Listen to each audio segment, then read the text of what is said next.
तो टाइगर श्रॉफ के चाहने वालों आप लोगों के लिए बहुत ही बढ़िया खुशखबरी, क्योंकि 5 सितंबर को टाइगर श्रॉफ का एक हिट मूवी जो कि बागी 4 वो रिलीज होने वाला है। और इस फिल्म को आज के वीडियो में हम लोग बहुत ही डिटेल्स में एक्सप्लेन करने वाले हैं, इसलिए वीडियो को बिल्कुल भी स्किप मत करना। तो चलिए वीडियो को शुरू करते हैं। नमस्कार। आज हम जरा बात करेंगे बागी 4 की, मतलब बॉलीवुड की इस बड़ी एक्शन फ्रेंचाइजी की अगली फिल्म। हमारे पास एक सोर्स है जो इसकी कहानी, नए चेहरे कौन है और पिछली फिल्मों से ये कितनी अलग हो सकती है, इस पर थोड़ी रोशनी डाल रहा है। तो देखिए, पहली बात तो साफ है, टाइगर श्रॉफ वो रॉनी के रोल में वापस आ रहे हैं, लेकिन इस बार कहानी में एक बड़ा ट्विस्ट लग रहा है। विलन, हाँ, संजय दत्त। ये कास्टिंग काफी चर्चा में है। और सोर्स उन्हें सिर्फ विलन नहीं बल्कि एक खतरनाक प्रतिद्वंदी बता रहा है। तो दोस्तों, संजय दत्त विलेन का रोल प्ले करने वाला है। इसका मतलब दोनों के बीच में जो टक्कर होने वाला है ना, वो बहुत ही जबरदस्त होने वाला है। और सिर्फ एक्शन ही नहीं, सोर्स ये भी कह रहा है कि फिल्म में भावनात्मक गहराई भी होगी। हाँ, ये इंटरेस्टिंग है। और 2 नए नाम भी हैं, सोनम बाजवा और हरनाज संधू। इनकी एंट्री से लगता है कहानी में कुछ नए एंगल्स आएंगे। देखिए, जो बात मुझे सबसे ज्यादा स्ट्राइक कर रही है वो ये फिल्म पिछली बागी फिल्मों से अलग कैसे होगी। मतलब ऐसा लग रहा है कि मेकर्स कुछ नया ट्राई कर रहे हैं। देखिए, एक्शन तो बागी का कोर रहा है हमेशा। हाँ, वो तो है। पर इस बार जो जानकारी है उसमें कहानी, इमोशनल एंगल और स्केल, उस पे ज्यादा फोकस दिख रहा है। ये सिर्फ हीरो विलेन की टक्कर से आगे की बात लग रही है। हाँ, और आपने स्केल की बात की, वो बहुत जरूरी पॉइंट है। सोर्स के मुताबिक कहानी एक इंटरनेशनल मिशन से शुरू होती है। रॉनी इस बार किसी पर्सनल लड़ाई में नहीं है, बल्कि एक सीक्रेट एजेंसी के लिए काम कर रहा है। अच्छा। हाँ, और मिशन है वैश्विक आतंकवाद को रोकना। तो दोस्तों, इससे साफ साफ पता चलता है कि टाइगर श्रॉफ इस बार अपने प्रेमी या अपने भाई के लिए सिर्फ नहीं लड़ने वाले, इस बार वो पूरे देश के लिए लड़ने वाले हैं। सोर्स साफ कहता है ये लड़ाई पूरी दुनिया के लिए है। मतलब सिर्फ मसल्स का खेल नहीं, दिमाग का भी खेल होगा। लगता तो यही है।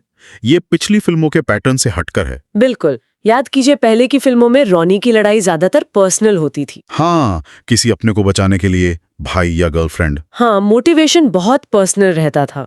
लेकिन इस बार जैसा सोर्स बता रहा है, मिशन इंटरनेशनल है, लड़ाई महाद्वीपों तक फैली हुई है।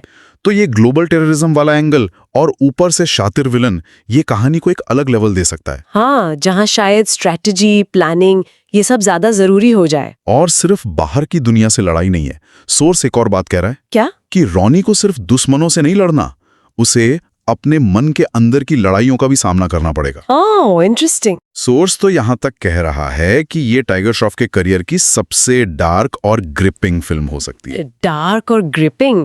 तो क्या इसका मतलब है कि रॉनी का किरदार इस बार ज्यादा कॉम्प्लेक्स होगा? शायद वो अपने मिशन या तरीकों पर सवाल उठाएगा। हो सकता है। ये अंदरूनी लड़ाई वाली बात इसी तरफ इशारा करती है। शायद वो सिर्फ एक्शन हीरो ना होकर एक कॉन्फ्लिक्टेड इंसान के तौर पर दिखे। संभव है। हो सकता है मिशन का प्रेशर हो या कोई पर्सनल लॉस हो जिसका असर उसकी मेंटल स्टेट पर पड़े। ये चीज कहानी को यकीनन गहराई दे सकती है। बिल्कुल। अब आते हैं एक्शन पर। सोर्स कहता है एक्शन तो होगा, और पहले से ज्यादा हार्डकोर एक्शन। मतलब इसमें बॉर्डर पार sequence, intense hand to hand combat, gun fights और हैरान कर देने वाले स्टंट्स का जिक्र है। तो दोस्तों, टाइगर श्रॉफ का मूवी हो और उसमें स्टंट्स हो, फाइट्स ना हो, ऐसा तो नहीं हो सकता ना। टाइगर श्रॉफ का मूवी मतलब फाइट और स्टंट तो जमा के होने वाला है। तो वीडियो कंटिन्यू करते हैं और बाकी का डिटेल्स भी जानते हैं। अच्छा। लेकिन ट्विस्ट ये है कि सोर्स साथ में ये भी कहता है कि कहानी ज्यादा गहरी और इमोशनल होगी। ये बैलेंस कैसे बनेगा? हार्डकोर एक्शन और गहरी इमोशनल कहानी, ये देखना दिलचस्प होगा। लगता है कि एक्शन को कहानी का हिस्सा बनाने की कोशिश होगी, मतलब सिर्फ अलग से एक्शन सीक्वेंस नहीं। हाँ, शायद हो सकता है हार्डकोर एक्शन रॉनी के अंदरूनी गुस्से या मिशन की ग्रेविटी को दिखाने का तरीका हो। अगर एक्शन किरदारों के इमोशन से जुड़ा होगा, कहानी के स्टेक्स से जुड़ा होगा, तो उसका इम्पैक्ट ज्यादा होगा। सही बात है। ये सिर्फ मारपीट से ज्यादा कुछ हो सकता है फिर। बिल्कुल। और आखिर में रिलीज डेट सोर्स के मुताबिक 5 सितंबर 2025। ओके, तो अभी टाइम है। हाँ, और सोर्स का अंत एक बड़ी दमदार लाइन से होता है, इस बार रॉनी पहले से कहीं ज्यादा खतरनाक है। तो कुल मिलाकर अगर देखें, ये जो भी जानकारी है, ये इशारा कर रही हैं कि बागी 4 शायद सिर्फ एक्शन फ्रेंचाइजी नहीं रहना चाहती। हाँ, ऐसा लग रहा है कि इसे एक बड़े कैनवस पर ले जाने की कोशिश है। ग्लोबल पॉलिटिक्स, टेररिज्म, किरदार का अंदरूनी संघर्ष, ज्यादा इमोशनल डेप्थ, ये सब मिलकर इसे पिछली फिल्मों से अलग बना सकते हैं।